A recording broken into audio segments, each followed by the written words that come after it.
Hello everyone. Today, we'll be discussing a critical topic that affects all of us in the tech world, the long-term health of the open source ecosystem. We'll be walking through the community guidelines for the sustainability of the open source ecosystem.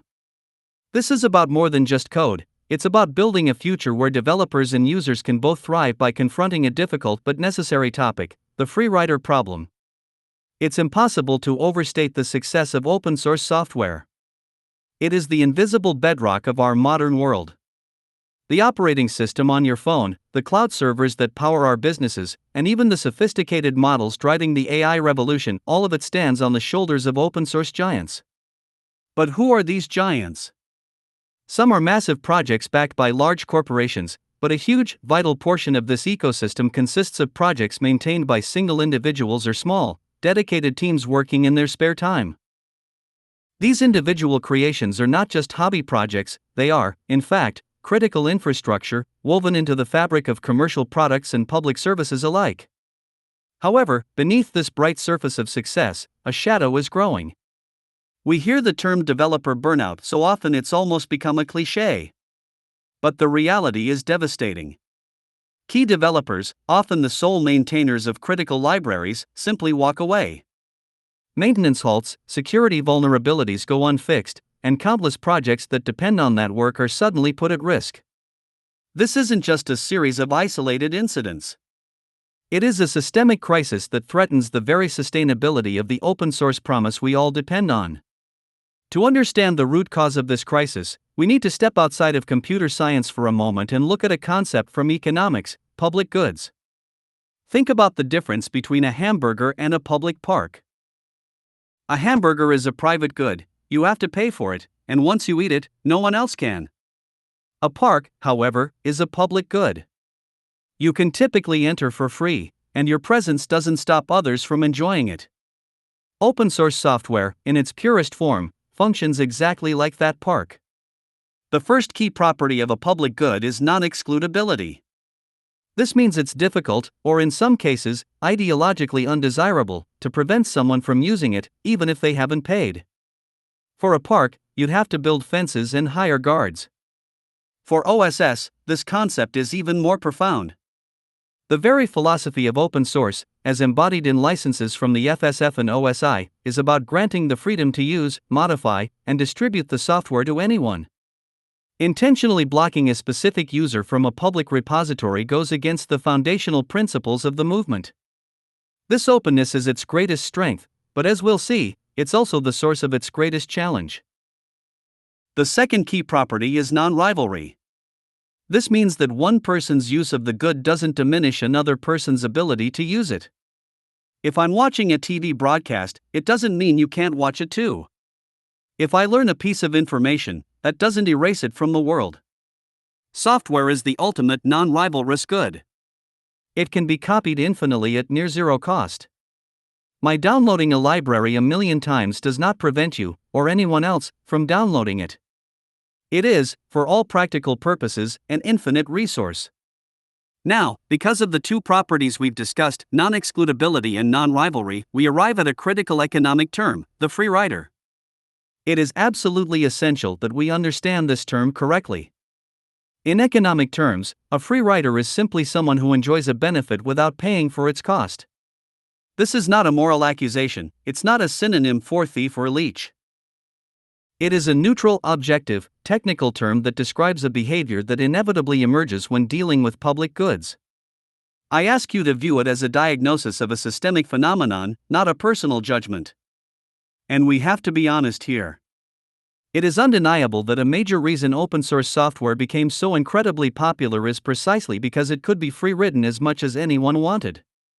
It was like a giant, high-quality buffet that was completely free, with a big sign saying, "Take as much as you want." This frictionless, all-you-can-eat model was a powerful driver for its widespread adoption and success. However, while this very property fueled its popularity, it also sowed the seeds of the sustainability crisis we face today.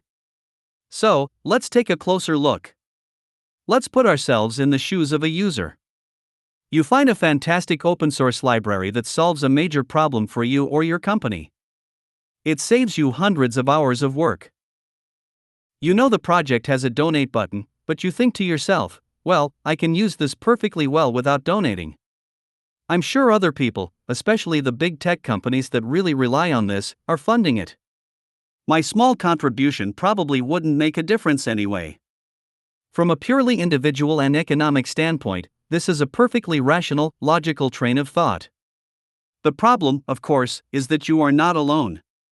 Nearly every user, from individual hobbyists to Fortune 500 companies, is making the exact same rational calculation. User A assumes user B will pay. Company X assumes company Y will contribute. Everyone assumes that someone else will take care of it. The result is a collective action failure. When everyone relies on everyone else to carry the burden is never lifted. No one bears the cost. This dynamic is a classic example of a model known as the tragedy of the commons. It's a powerful story used to illustrate how shared resources can be destroyed, even when everyone involved is acting in their own self-interest. To understand it, let's leave the world of software for a moment and imagine a group of shepherds. First, imagine a shepherd who owns his own private pasture. He knows that if he lets too many sheep graze, the grass will be destroyed, and his flock will starve next year. He has a direct, personal incentive to manage the resource responsibly. He will limit his flock to a sustainable number, ensuring the long-term health of his land and his livelihood. In this scenario, the resource is protected because the owner's long-term interest is aligned with the resource's preservation. The tragedy is averted. Now, let's change the scenario. Imagine a vast, open pasture, a commons, that is shared by 10 different shepherds. Anyone can graze as many sheep as they want. There are no rules governing its use. Each shepherd, naturally, wants to make as much money as possible. One of them starts to think about what the most profitable strategy is. That shepherd thinks to himself, if I add one more sheep to my flock, the profit from selling its wool and meat is 100% mine. That's a direct, personal gain. On the other hand, the cost of that extra sheep, the small amount of extra grass it consumes, is shared across the entire commons. The damage is distributed among all 10 of us, so my personal share of that cost is only 1/10. The benefit to me is whole, while the cost to me is fractional. It is overwhelmingly in my rational self-interest to add another sheep. The fatal flaw in the system is that every single one of the 10 shepherds thinks in the exact same, perfectly rational way. Each one adds another sheep, and then another. The shared pasture is quickly overrun. The grass is consumed faster than it can regrow, the soil erodes, and soon, the entire commons is a barren wasteland. No one can raise sheep there anymore. Every single shepherd, by acting in their own rational self-interest, has collectively brought about a ruinous outcome that hurts them all. This is the tragedy of the commons. Now, let's bring this analogy back to open source. The commons is the project itself, the codebase, the infrastructure, and most importantly, the developer's limited time and energy. The free-riding behavior is the act of grazing on this commons without helping to maintain it. While each individual act of free-riding seems harmless, the cumulative effect is devastating. The developer's resources, their passion, their free time, their personal funds, are depleted, just like the grass in the pasture. Eventually, the resource is exhausted, and the project collapses. So, to be absolutely clear, this is not about blaming individuals for being bad people. The free rider problem and the tragedy of the commons are not caused by a lack of individual morality. They are the predictable outcomes of a system, a structure, that incentivizes short-term individual gain over long-term collective well-being. To fix the problem, we must address the structure itself. So, let's pinpoint the core of the problem in our ecosystem. First, it is a severe imbalance of funding. The issue is not a lack of money in the tech industry, but the fact that these funds are not flowing to the foundational developers who create so much of the value. But it gets worse. There's a second, more infuriating layer: unreasonable demands. We see it constantly. Companies making millions off an OSS library will be the first to file a bug report. This absurd dynamic is like complaining that the person giving you a free lunch has burned out because they ran out of ingredients to give you. It is this combination of financial neglect and entitled demands that accelerates burnout. So, if free riding is the problem, a common suggestion we hear is, why not just use a non-commercial license? On the surface, it seems like a simple and direct solution. However, in practice, this approach often backfires spectacularly. The moment a non-commercial clause is added, the software is no longer a simple tool an engineer can download and use. For any company, it immediately becomes a complex internal matter. Suddenly, you have to involve legal teams for review, get approval from management, and loop in accounting departments all before a single line of code can be used in a project. This leads to a bureaucratic nightmare. For example, if a license requires a company to pay a percentage of its profits, imagine the paperwork required to calculate and verify that payment. It becomes incredibly cumbersome.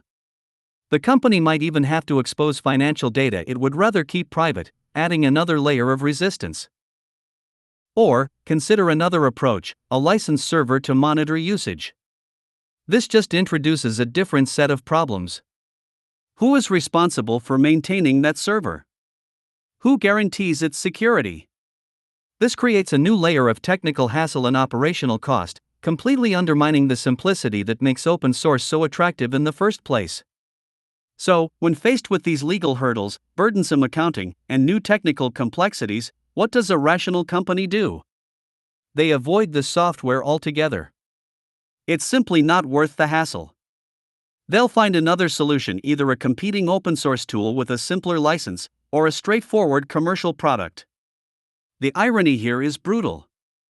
The very attempt to secure funding by restricting commercial use results in no commercial use at all. And so, the developer still doesn't get paid. The intended solution completely backfires, leaving the developer with a protected but unused project, facing the exact same sustainability crisis as before. Another approach is simply asking for donations, but as we saw with the free rider problem, this rarely scales because the incentive for any single company to contribute is very low. These solutions don't work because they fail to change the fundamental structure of the problem. So, if old solutions have failed, what's next? We propose a new approach, a different kind of tool, a code of conduct. This is not a software license. It is not about legal enforcement. It is a social contract, an attempt to fix the broken social dynamics of the ecosystem by leveraging community consensus and social pressure. So, how exactly does a code of conduct work where a license fails? The guidelines outline a multi-step process that leverages social dynamics instead of legal force. Let's walk through it. First, it has a much lower barrier to entry for companies. A software license is a legally binding document. As soon as it's introduced, it has to go through a company's legal department, creating significant friction and delays. A code of conduct, however, is not considered legally binding.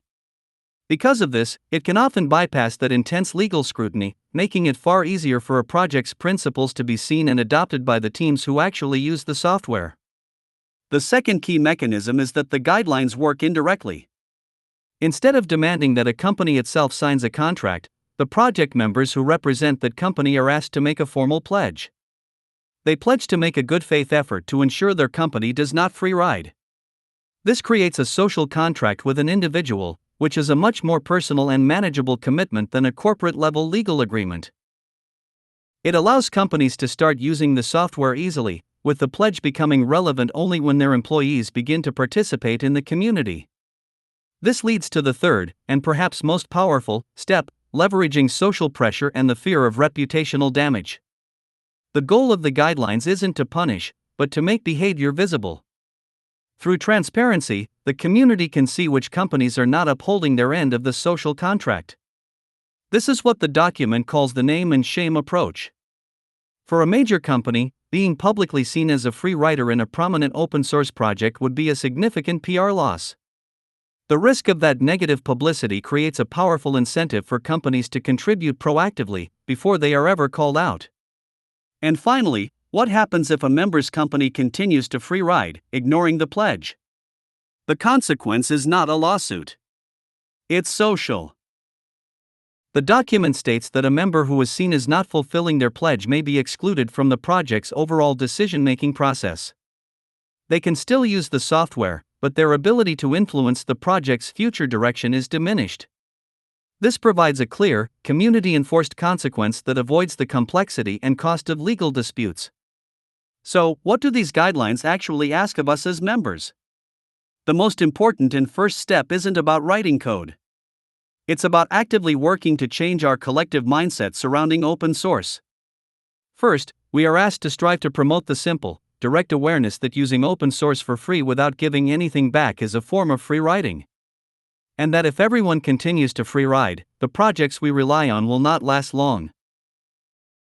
Based on that idea, we should champion the awareness that it is natural and expected for organizations that profit from the commercial use of open source to make contributions to the relevant projects, commensurate with the increased profits from that use. And this next point is absolutely critical. What does a true contribution look like? The guidelines define this clearly. A contribution must be made in order for the project to serve society as a whole. It must not be biased to benefit any specific organization beyond the project's original purpose or nature. This is designed to prevent a situation where a company contributes only by adding a feature that only they need, or fixing a bug that only affects them, and then considers their duty fulfilled. That isn't true contribution, it is merely using the project for selfish gain. A healthy ecosystem requires contributions, whether it's funding, code, documentation, or other support, that consider the overall balance and direction of the project. Next, the guidelines ask us to foster a culture of proactive contribution. This is critical because the current model is broken. Often, developers are forced to go around on their own to solicit donations. And even when they succeed, companies often treat that contribution as if it were a one-time special favor. But this mindset is fundamentally flawed. Companies profit from open source continuously, year after year. Therefore, it is only natural that their support should also be continuous.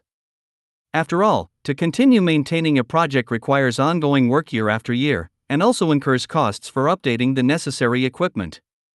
We need to establish a norm where organizations don't wait to be asked. They should proactively and voluntarily seek out the projects they depend on and offer support, viewing it not as a special gift, but as a regular, necessary, and ongoing cost of doing business in a modern tech landscape. The second, related point is about changing how companies value this work internally. The guidelines urge us to promote the idea that companies should give high recognition to their own employees who contribute to open source projects on the job. This is crucial for shifting corporate culture away from a purely self-interested mindset. When a company formally rewards an employee's community contributions, perhaps through promotions, bonuses, or performance reviews, it sends a clear message that this work is not just a hobby, but a valuable corporate function that strengthens the ecosystem the company relies on. It legitimizes time spent on work that benefits the entire community, not just on features that serve the company's immediate, narrow interests. Beyond changing the culture outside the project, the guidelines also establish key principles for how we operate inside the project. This covers two main areas: operational transparency and basic community ethics. First, on operational transparency. To build trust, members are asked to operate as openly as possible. This means making an effort to disclose the basis for our decisions in a way the public can see and understand. If something can't be disclosed, we should explain why it can't be. This transparency is a shared responsibility. We are all encouraged to ask for explanations when they are missing, ensuring accountability throughout the project. The second area is about maintaining a healthy and ethical community. This starts with the basics: complying with the laws of your own place of residence and refusing any involvement with antisocial groups or cults. It also sets standards for our discussions. We're asked to keep discussions calm, logical, and focused on the project's objectives, and to avoid inflammatory or emotional comments. It establishes a strong anti-discrimination policy, ensuring everyone is treated equally, without regard to their background or beliefs. Crucially, problem solving is defined as a community effort. We're asked to listen sincerely to each other and cooperate in resolving issues, rather than leaving the entire burden on the maintainers. And finally, the guidelines conclude with a vital point about flexibility. We should always remember that these rules are a means to an end, not an absolute dogma. The ultimate goals are the sustainability of our ecosystem and the respect for basic human rights. If we must deviate from a specific rule to better serve those goals, we are empowered to do so. It's about applying judgment, not just blindly following a document. So, to summarize, we have a structural problem in our ecosystem, rooted in the public good nature of OSS, which leads to the tragedy of the commons. Our proposed solution is not another license, but a code of conduct that uses transparency and social pressure to foster a culture of voluntary contribution. The future we want to build is one where developers are fairly supported, and where companies act as responsible partners in the ecosystem they depend on. It's about creating a virtuous cycle, ensuring that the open source community we leave to the next generation is even healthier and more vibrant than the one we inherited. Thank you for your time and for engaging with these important ideas.